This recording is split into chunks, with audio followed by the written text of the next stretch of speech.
has an enormous psychological truth to it, because just think about it. What has a greater impact on your mind?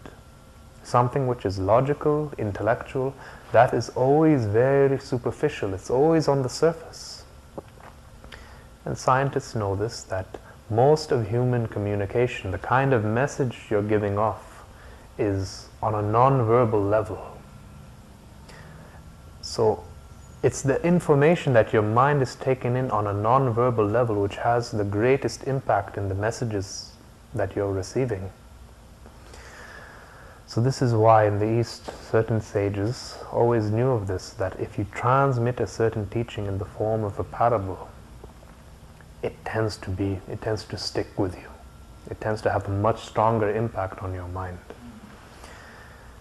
And another reason for it is that your unconscious mind, the kind of language that it knows is a much more metaphorical, symbolic language.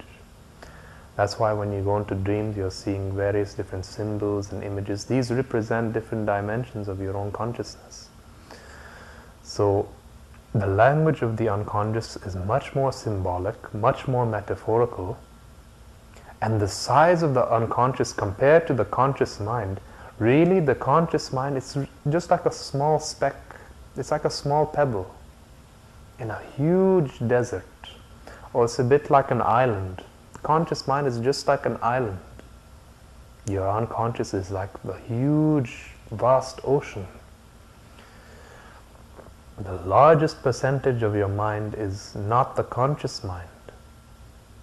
It's the subconscious, the unconscious. Even in the unconscious, there's two levels to it: the personal unconscious, the impersonal unconscious.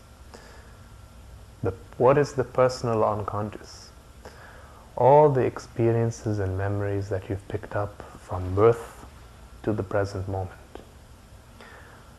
But there's another deeper level of the unconscious, which is the impersonal unconscious, which is all the memories and tendencies that you've picked up through many lives.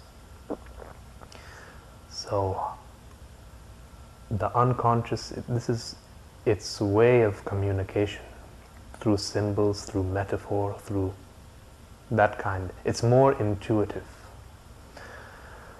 So this is why in the East they were always transmitting certain teachings in the form of parables.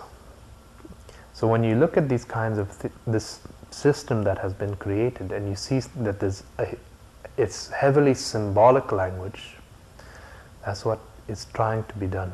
It's trying to appeal to a deeper intelligence within you.